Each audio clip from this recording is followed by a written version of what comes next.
जहां हिजबुल्लाह ने कब्जे का दावा तो कर दिया है। लेबनान सीमा पर आईडीएफ ठिकाने पर कब्जे की बात कही जा रही है। हिजबुल्लाह ने अपना झंडा भी यहां पर फहरा दिया। वही तस्वीर हम आपको दिखा रहे हैं जहां हिजबुल्लाह ने बड़े दावे करते हुए ये कह दिया कि लेबनान सीमा की ये तस्वीर जारी कर ये दावा कर दिया कि आईडीएफ के ठिकाने पर वो कब्जा करने में कामयाब रहा है, इसीलिए अब यहां पर अपना झंडा भी फहरा दिया गया है। सेडरोट में हमास का ये बड़ा हमला और हमास के हमलों के बाद इमारत में लगी आग की तस्वीर भी हम आपको दिखाएंगे, लेकिन इस बीच सेडरोट में पहले हमले की ये तस्वीर देखिए, क्योंकि इन हमलों को अंजाम जिस तरीके से दिया जा रहा है उसके बाद बड़े दावे किए जा रहे हैं।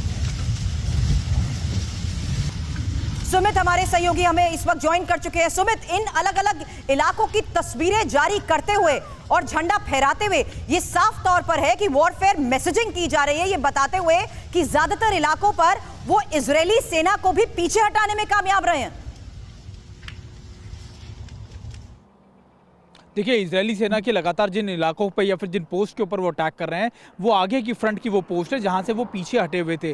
मोटे तौर पर जो उनके काम करने का तरीका है वो सर्विलेंस को लेकर ही है, और ये मल्टीपल फ्रंट्स इसलिए खोले जा रहे हैं ताकि एक डाइवर्जन किया जा सके, ताकि मल्टीपल जगहों पर इंगेज किया जा सके। और आप जिस तरीके से कह रही थी कि अमेरिका की तरफ से लगातार ग्रीन सिग्नल नहीं मिला, उसके पीछे का कारण, सबसे बड़ा कारण ये है कि इजरायली सेना के पास अपने स्मॉल या मीडियम रेंज के कवरअप्स तो हैं, यानी जो एयर डिफेंस सिस्टम्स तो हैं, लगातार वो अपने कवर कर सकते हैं गाजा में जो उनके सैनिक पहुंचे। लेकिन लॉन्ग मिसाइल्स अगर फायर की गई किसी से भी, चाहे वो आप कह सकते हैं कि लेबनान बॉर्डर के पास से हो, चाहे वो आप ईरान से कह सकते हैं, या फिर कह सकते हैं कि गाजा के सी एरिया से वो फायर की जाए, तो उसके लिए उनके पास वो कवरअप नहीं है। और वो कवरअप प्रोवाइड कराने के लिए अमेरिका उनको साथ दे रहा है। अमेरिका लगातार वहां मेडिटेरियन सी में इसलिए पहुंचा है कि जितने अटैक्स बाहर की तरफ से हो, एक शील्ड प्रोवाइड करे वो इजराइल को बाहर के लंबे लॉन्ग रेंज वेपन से। और इसीलिए लगातार दो आपस में जब आप दोनों सेनाएं लड़ती हैं या फिर कहीं मोर्चों पर खड़ी होती हैं, तब एक दूसरे को गो अहेड दिया जाता है कि अब हम भी तैयार हैं, आप आगे बढ़ सकते हैं।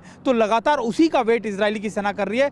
खराब वेदर एक बड़ा कारण है, लेकिन वो इतना बड़ा कारण नहीं है कि इजरायली सेना वहां पर ऑपरेट ना कर सके, क्योंकि सेनाओं को ऐसे हार्श वेदर में ही ऑपरेट करने के लिए, ऑपरेशन चलाने के लिए तैयार किया जाता है। और इजरायली सेना ऐसे एरियाज में, खासतौर पर क्लोज बैटल्स के अंदर, जब आप रिहायशी इलाकों में क्लोज बैटल्स में आप इन्वॉल्व होते हैं, उसके लिए ट्रेन करती रही है। तो निश्चित तौर पर ये क्लोज कोऑर्डिनेशन है between the Israeli आर्मीज, between the US आर्मीज, और इसी वजह से वो वेट कर रहे हैं। और निश्चित तौर पर थोड़ी देर में इन मल्टीपल फ्रंट्स को जो खोला जा रहा है वो इनको भी आप कह सकते हैं सील करेंगे और अपने मोर्चों को बंद करेंगे। बिल्कुल, लेकिन इस बीच दक्षिणी खान यूनिस में इजराइल को मिल रही कामयाबी को लेकर, बड़ी कामयाबी को लेकर अगली बड़ी खबर है। आईडीएफ के हमले में नुखबा कमांडर ढेर हो गया है। किबुत्ज नरसहार का जिम्मेदार था ये, और गाजा पट्टी में हमास पर आईडीएफ का विध्वंसक वार, उसी की तस्वीर भी आपके सामने, जिसके बाद बड़ी कामयाबी इजराइल को और आईडीएफ के इस हमले में नुखबा कमांडर के ढेर होने को लेकर किया जा रहा दावा।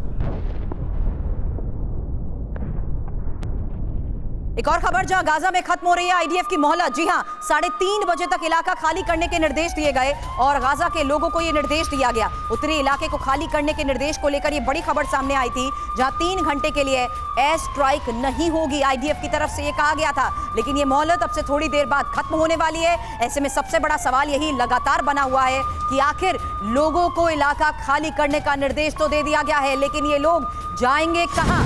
ये सबसे बड़ा सवाल है।